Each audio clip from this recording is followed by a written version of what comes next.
Bonsoir. Je ne sais pas si vous connaissez le phénomène de la goutte d'eau.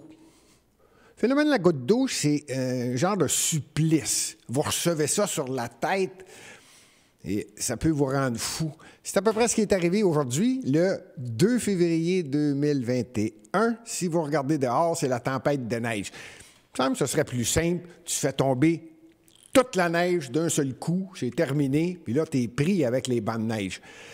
Mais là, c'est le phénomène de la goutte d'eau.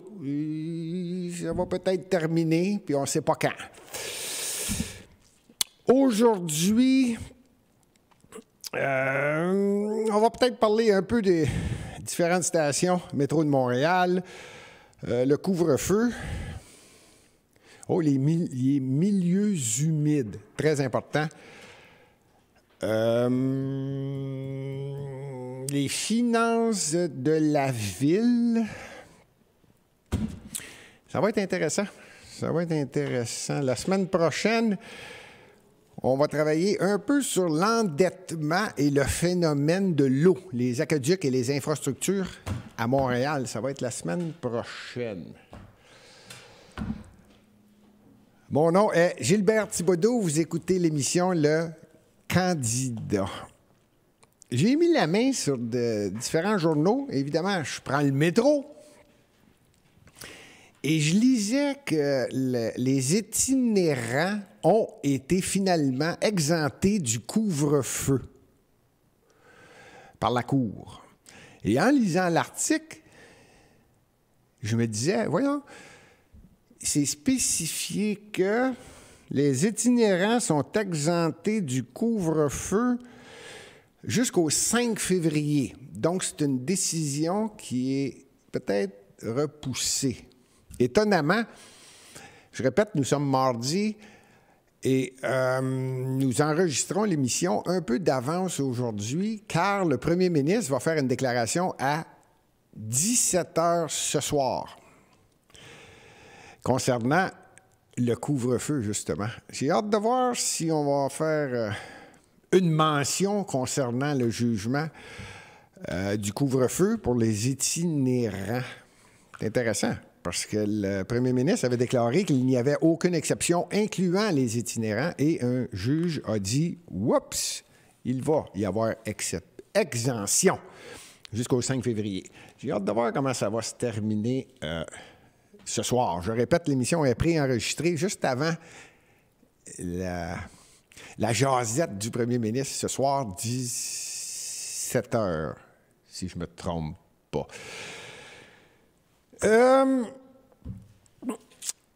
À Montréal, en part, tiens, je vais aller mieux que ça. J'ai lu dans un autre journal, j'ai trouvé ça, de plus en plus, on fait affaire à des experts, des gens qui connaissent le phénomène de pandémie.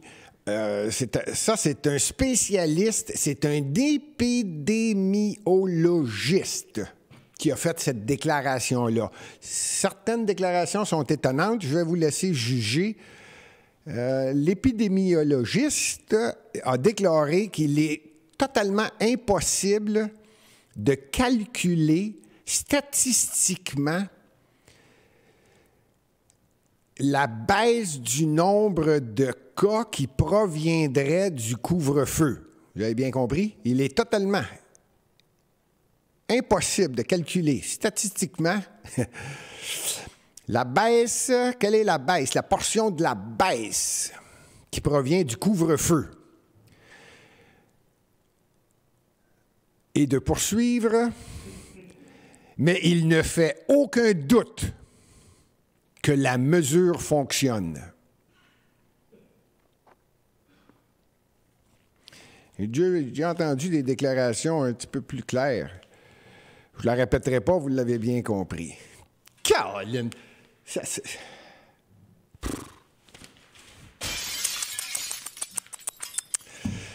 Quelque chose d'un peu de sérieux. Un peu de sérieux aujourd'hui. J'ai vu qu'il y a plusieurs associations. Pour être exact, il y a environ 60 organisations de la grande région de Montréal qui se battent pour stopper la construction sur des terres humides. Alors, je me suis dit, j'ai dit, c'est bien ça. Moi, je suis un environnementaliste et je suis le premier grand défenseur des terres humides, tous les milieux humides, surtout à Montréal.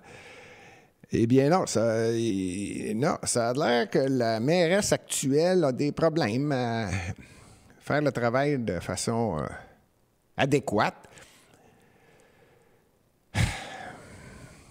Et que c'est triste, c'est triste, c'est triste. C'est beau, Montréal. Montréal doit se développer. Je le répète, je l'ai toujours dit, Montréal doit se développer de façon intelligente, de façon ordonnée, de façon à avoir une vision en fonction, justement, d'un développement sain.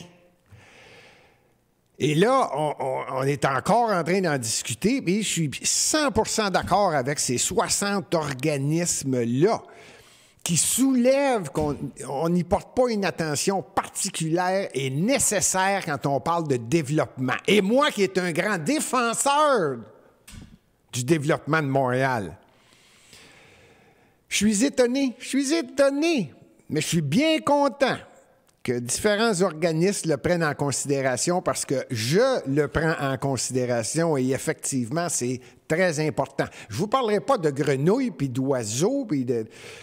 Non, il y en a plusieurs qui soulèvent ces points-là.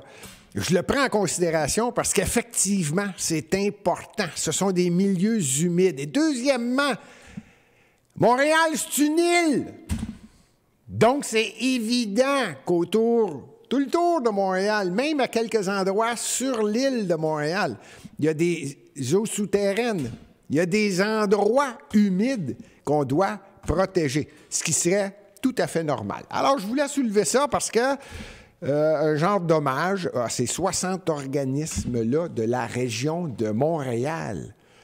Bien content. D'ailleurs, la semaine prochaine, je le répète, on va parler justement de l'eau. De l'eau à Montréal. Aqueduc, infrastructure.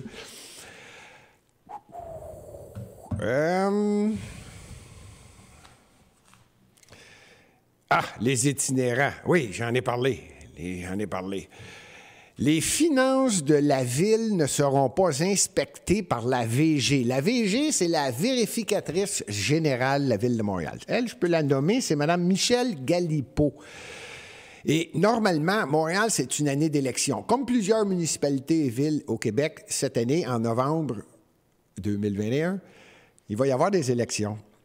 Et normalement, l'équipe en place doit remettre à la vérificatrice générale un genre de budget préélectoral, de façon à ce que tous les candidats, toutes les équipes qui se présentent, tous les partis politiques qui se présentent aient au moins une vision du budget de la Ville de Montréal. Vous comprenez ce que je veux dire? Parce que là, c'est tellement facile de faire des promesses et le lendemain des élections, on ne le savait pas. Alors, il est de mise de remettre à la vérificatrice générale ce qu'on appelle un budget préélectoral, de façon à ce qu'il soit vérifié. Le terme exact, c'est être audité, c'est-à-dire de faire les vérifications nécessaires si les chiffres sont exacts.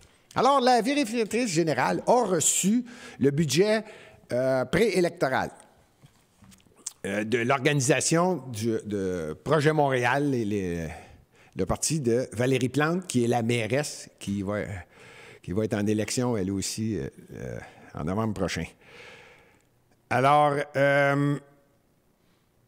la vérificatrice générale, ça se résume à Mme Galipeau a carrément refusé d'auditer, d'inspecter, de regarder, de faire la vérification de la présentation du budget préélectoral parce que non seulement les chiffres n'étaient pas précis, et je vais vous le résumer, là, tellement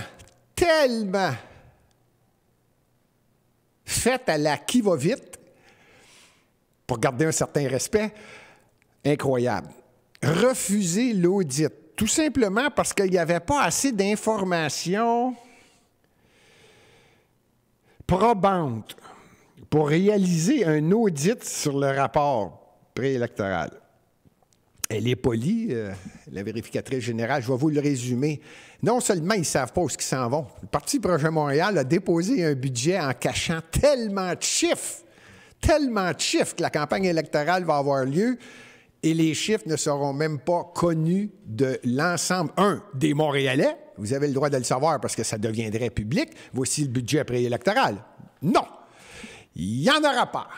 Il n'y en aura pas, la vérificatrice générale. Pendant que je parle de la vérificatrice générale, il existe un rapport de la vérificatrice générale. Et j'ai beaucoup de plaisir. Ça, c'est le rapport annuel à chaque année. Chaque année, je prends un grand plaisir à lire le rapport de la vérificatrice générale de Montréal qui se gêne pas. C'est clair, clair, clair. Son rôle, c'est de faire la vérification autant des contrats, ce qui s'est donné, s'il y a eu peut-être des avantages à certaines compagnies, ou vous comprenez ce que je veux dire. En mots simples, c'est je pourrais dire le chien de garde de la corruption, ou qui soulève des points très précis sur différents organismes ou services de la Ville de Montréal qui ne fonctionnent pas tout à fait selon les normes. Je sens que je suis poli aujourd'hui, c'est incroyable.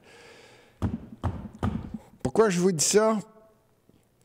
Parce que justement, j'ai lu également le budget. Celui-là, c'est le rapport de la vérificatrice. Le budget de la Ville de Montréal est également une belle petite brique que j'aime bien lire. Ça, c'est celui de 2020-2022. C'est ce qu'on appelle le budget 2020. Et à l'intérieur de celui-ci, il y a le PTI, ce qu'on appelle les projections triennales, différentes informations sur des projets triennaux. Ça se dit, ça. Alors, je me suis tapé, évidemment, celui de 2020 et celui de 2021, malheureusement, non disponible sur papier parce que imprimé en moins de copies, donc j'ai été le chercher sur Internet. Ce qui m'a étonné, et là, vous allez comprendre à quoi je veux en venir.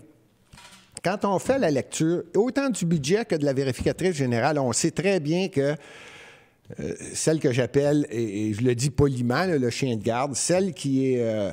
non seulement c'est prévu selon la loi, le gouvernement du Québec, effectivement, fait l'exigence qu'il y ait une vérificatrice générale, un vérificateur général qui fait la vérification des budgets. En 2013, il y a eu des élections à Montréal et... souvent, pendant une campagne électorale, il y en a qui s'emportent puis qui essaient de trouver une solution qui va bien paraître devant le public et qui va faire que les Montréalais vont dire « Ah, lui, il fait attention » ou « Elle a fait attention ». Quelqu'un va s'occuper de ça. Sans nécessairement le nommer, Denis Coderre a créé, lui, lors des élections de 2013, ce qu'on appelle le bureau de l'inspecteur général, le BIG. Bureau de l'inspecteur général. Ça, tenez-vous bien, c'est 6 300 000 par année, plus d'une trentaine d'employés. Savez-vous ce qu'il fait? Pas compliqué. Je répète, il y a un vérificateur général à Montréal qui vérifie. Le budget est 6,4 millions avec plus qu'une trentaine d'employés. C'est ça qui attire mon attention. Quand on est élu, quand on est fonctionnaire, que ce soit à Montréal, n'importe quelle ville au Québec, on est imputable, on est responsable. À défaut, quelqu'un va nous rapporter. Quelqu'un va faire en sorte que non seulement, on ne parle pas de se faire taper ses doigts, là. Non! Tes doigts! Y a-tu quelqu'un qui va le réaliser? Non seulement il n'y a plus de décision qui se prend, on crée un comité, on crée un BIG. Ça, c'est, je répète, il y a le vérificateur général qui fait son travail et croyez-moi qu'il le fait très bien. En passant, c'est une vérificatrice générale à Montréal. Là, on a créé en 2013, ça c'est un autre comité, c'est un autre 6 300 000, une trentaine d'employés, presque 40. On a juste changé une phrase. Le vérificateur général fait la vérification d'à peu près tout ce qui se passe à Montréal. Celui-là, il fait la vérification, mais la corruption. On a rajouté un mot, juste pour le... Ça paraît bien. C'est ça que je trouve triste. Alors, tout ça pour vous dire que je me suis tapé le rapport de la vérificatrice de Montréal 2020, et là, je suis en train de terminer 2021. Le budget 2020, je fais les comparatifs actuellement. Je vais y revenir, tout ça pour vous dire que je vais y revenir. Mais c'est hors du commun, et je veux juste vous donner un exemple de dépenses qui, à mon avis, fait en sorte qu'il y a plusieurs élus qui s'en sauvent. Parce que rappelez-vous d'une chose, quand on n'est pas capable de prendre une décision, on engage des gens. Et généralement, on appelle ça un comité. Et là, le comité fait en sorte de faire la vérification de la plainte ou de quelque chose qui est arrivé. Et là, on sauve du temps, on perd du temps, ça s'oublie dans le temps, puis tant pis pour le temps, puis il est trop tard, on n'a plus le temps. Beau, hein? Ouais. Ce serait peut-être temps d'avoir des élus qui sont imputables, d'avoir des hauts fonctionnaires. Je parle de la haute direction, qui sont imputables. Sinon, ça va finir qu'on va avoir le vérificateur général, le bureau de l'inspecteur général, et là, nommez-les. On va en avoir 3, 4 qui vont faire la vérification de celui qui vérifie, celui qui vérifie, qui, elle, vérifie, celui qui vérifie, tous ceux qui se vérifient. Ça va être hallucinant. Je trouve ça bien triste. Et j'en fais pas une blague, je suis sérieux. Pour vous donner un exemple. Là, je ne voulais pas te parler nécessairement du maire précédent à la mairesse actuelle, qui s'appelle Valérie Plante. Mais elle a créé ce qu'on appelle un comité. Je vais vous en amener au cours des prochaines semaines, parce que je termine mes lectures sur Montréal. Celui-là s'appelle le service de performance organisationnelle. Ça, toute beauté, ça. Toute beauté. En passant, le budget est passé depuis que... C'est quelque chose comme 4 millions... Oh, désolé. 5 millions 900 000. 6 millions de dollars. On dirait qu'on marche toujours dans la trentaine. Ça, c'est un autre 30 quelques employés. Incroyable. Savez-vous ce qu'ils font, eux autres? Eux autres, ils agissent en tant que catalyseurs pour améliorer l'efficacité et l'efficience de l'organisation. Ils assument un rôle conseil auprès des unités administratives qui conseillent en les aidant à clarifier et simplifier et standardiser leur façon de faire. Je n'ai pas besoin de vous dire que je ne lirai pas tous les paragraphes, là. Il y a tellement de mots que je me pose la question quelquefois si, quand tu finis là, toute la lecture, je l'ai essayé une fois, je l'ai lu, rendu à la fin, j'ai dit, je pense que je recommence. Je me demandais ce qu'il faisait.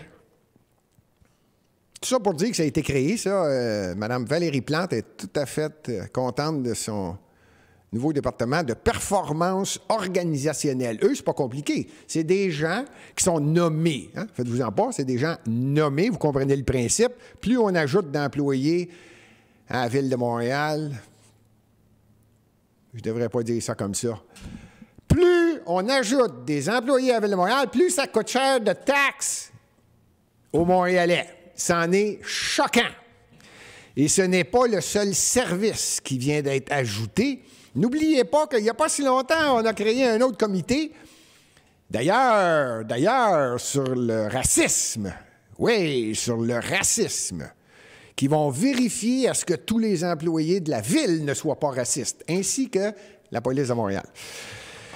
Ça pour vous dire qu'il y a tellement de monde que des fois, je me demande s'il y a quelqu'un qui fait quelque chose. Tout le monde se vérifie.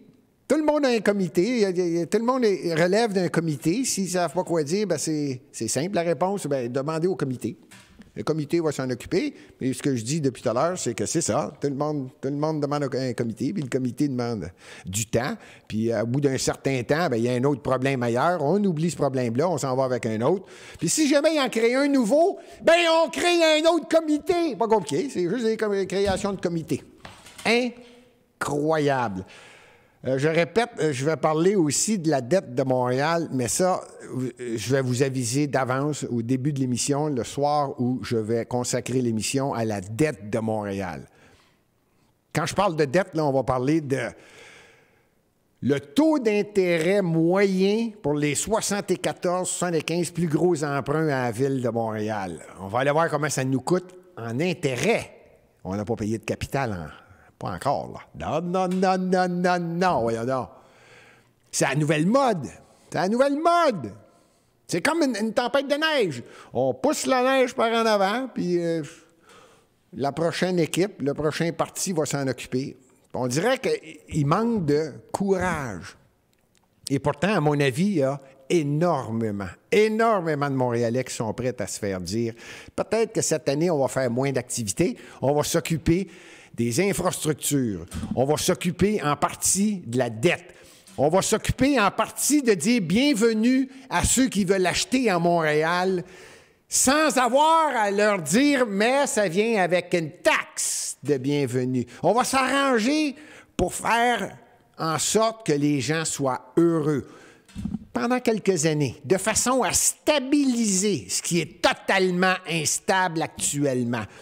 Et là, je ne voudrais pas peser trop sur le bouton, mais c'est plusieurs médias, pour ne pas dire tous les médias, parlent depuis les 2 ou 3 dernières années de budget catastrophique. Le gouvernement provincial est obligé de mettre de l'argent dans le budget de la Ville de Montréal pour pas que la Ville soit en position de déficit.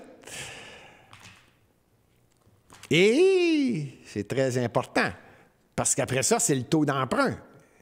Il y a des maisons qui évaluent la cote de la Ville de Montréal. Il ne faut pas qu'elle perde sa cote. Vous comprenez tout. C'est tellement une organisation, sur un système qui fait en sorte que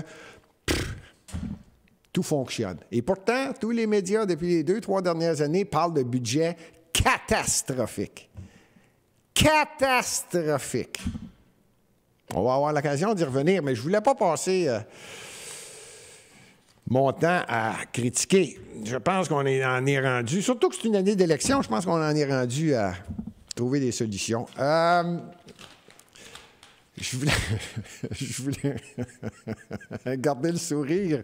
Je voulais vous parler des nouvelles stations de métro. La station bleue. La station bleue, il va y avoir 5 nouvelles stations. Ce que j'ai dit, la ligne bleue.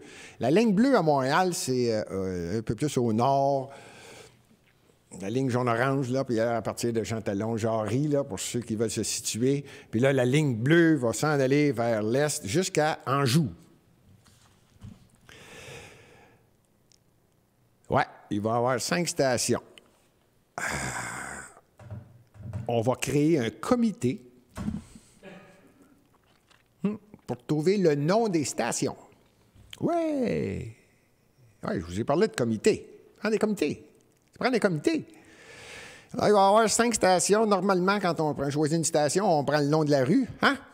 Je vais vous donner un exemple. Si je vous disais la station de métro Mont-Royal, devinez. Vous avez compris. Station de métro Laurier. Vous avez compris. Laurier, vous comprenez. Pas mal le principe. Non. Oh non! On va créer un comité cette fois-ci. Oui. Oui. Et eux, ce qu'ils vont faire, c'est... Tenez-vous bien, là. Parce que là, je n'en revenais pas. C'est pas commun, là. C'est hors du commun. Les choix retenus s'inscriront, on parle des choix, des stations, le nom. Les choix retenus s'inscriront dans l'histoire et marqueront l'imaginaire collectif des Montréalais. Prends le comité. Calique! Je termine l'émission en vous disant deux choses. J'ai dit que je parlerais de différentes villes. Et je ne vous oublie pas. Il y a des gens dans différentes villes aussi qui ont peut-être quelques problèmes. D'autres villes que je vais énumérer au fil des prochaines semaines parce que j'ai pris le contrôle. Je vais parler de quelques villes, quelques fois au cours des semaines, de façon à ce que tout le Québec apprécie ma connaissance. Aujourd'hui, au hasard, j'ai choisi au hasard la ville de Saint-Élie-de-Caxton. Ceux qui connaissent Fred Pellerin, il a fait beaucoup d'histoires concernant la ville de Saint-Élie-de-Caxton. Il y a 15 employés, à peu près, 15. Il y a le maire avec une quinzaine d'employés. Alors, depuis que le maire, je peux le nommer, Robert Gauthier, depuis qu'il est là, je répète, il y a 15 employés, il y en a 13 qui ont démissionné. Ça va pas bien. Ça va pas bien. On parle de 15 employés. 15 employés, il y en a 13 qui démissionnent. C'est ce qu'on lit dernièrement. Je pense que M. Robert Gauthier a un léger problème de communication avec ses employés. Je veux souhaiter bonne chance à Saint-Élie-de-Caxton. Je pense que vous êtes en élection, vous aussi, cette année. Je termine l'émission avec quelque chose qui m'impressionne. Ça m'impressionne. On parle toujours d'institutions financières. Personnellement, j'ai toujours eu l'impression que les banques dirigent. En fait, les banques ne nous demandent pas tellement notre opinion. Je pense qu'ils ont non seulement le contrôle sur moi, mais je pense qu'ils ont le contrôle sur le gouvernement, les gouvernements, différents paliers de gouvernement. Je pense que les banques contrôlent pas mal tout. Et décide, sans nécessairement avoir à se plier sur certains règlements ou lois provinciales ou fédérales. Je viens de recevoir une lettre. Et là, c'est parce que c'est avec cette institution financière-là que je fais affaire que je vais vous parler de celle-là, c'est les Desjardins. J'aurais pu probablement tomber sur une autre institution financière. Ça date du 28 janvier 2021. On m'avise. J'ai ouvert, moi, un compte de banque et j'ai demandé si je laisse de l'argent, je fais peu d'opérations et que je laisse un solde, comment ça fonctionne? Ils m'ont dit, si vous gardez un solde minimum, il n'y a pas de frais et ça porte intérêt. C'est comme ça que j'ai ouvert le compte de banque. On appelle ça un compte de banque avec opération avec intérêt. On le sait, tout le monde, que c'est pas beaucoup d'intérêt, mais c'est un peu d'intérêt, puis c'est un compte que je peux utiliser pour faire quelques transactions. Eh bien là, je viens de recevoir un avis, et c'est terminé, et on ne me demande pas mon opinion, on ne me demande pas, ou on ne me dit pas de quelle façon qu'ils ont décidé ça. Eh bien, c'est terminé, mon compte n'existera plus. L'institution financière a décidé de retirer ces comptes d'épargne-là qui portent intérêt. À partir du 7 mars, et voilà. Et voilà. Plus d'intérêt dans le... C'est fini. C'est fini. Ça veut dire que moi, je leur donne de l'argent, je laisse de l'argent dans le compte, et le but était d'avoir un peu d'intérêt. Eh bien non. Non. Même si ce compte-là vient de disparaître, ça n'existera plus. Probablement, je ne sais pas pour les autres institutions financières, et je tiens à le répéter, je viens de recevoir ça de Desjardins. Je trouve ça vraiment triste. Je me dis, voyons donc. C'est ça. Je ne sais pas quoi dire. Je ne sais pas quoi dire, je trouve ça drôle. Je vais évidemment faire un suivi là-dessus. Je vais aller vérifier s'il y a un nouveau compte où je peux. Et de la façon que c'est écrit, c'est très, très, très clairement... Votre compte actuel sera remplacé par un compte d'épargne avec opération sans intérêt. C'est terminé, les intérêts. Bon. Alors, je ne veux pas aller loin là-dessus, parce qu'on fait une émission très spéciale, si ce n'est pas dans 2 semaines, concernant l'ensemble des institutions financières et leur pouvoir à travers le monde. Qui dirige vraiment? Parce qu'on a de plus en plus des gens, ça se dit plus ça, hein, millionnaire ni milliardaire, on dit billionnaire ou trillionnaire. Là, on en est rendu là. En plus de ces personnages-là, qui, d'après moi, se situent alentour d'une dizaine, on a les banques. Alors, on va faire une émission spéciale sur qui a vraiment le pouvoir, qui a vraiment de l'influence sur ceux qui ont le titre de premier ministre, les élus. Qui les dirige vraiment? Parce que je n'ai pas besoin de vous dire que l'émission va porter là-dessus, pour la simple et unique raison que j'en ai fini de m'en faire sur le sujet. Il est évident que ce ne sont plus les élus qui dirigent. C'est de l'évidence. Et je ne voulais pas parler de COVID, mais je termine l'émission en vous disant que il n'y a pas juste les banques, il y a également les pharmaceutiques. Ceci dit, je pense qu'il y a une émission spéciale. On va faire une émission spéciale jeudi de cette semaine. Je ne peux pas vous en dire plus. Ça va être une émission spéciale. Je répète, l'émission d'aujourd'hui a été enregistrée avant 19h parce que le premier ministre du Québec fait une déclaration concernant justement le COVID et les nouvelles mesures, peut-être moins de mesures ce soir. Salut!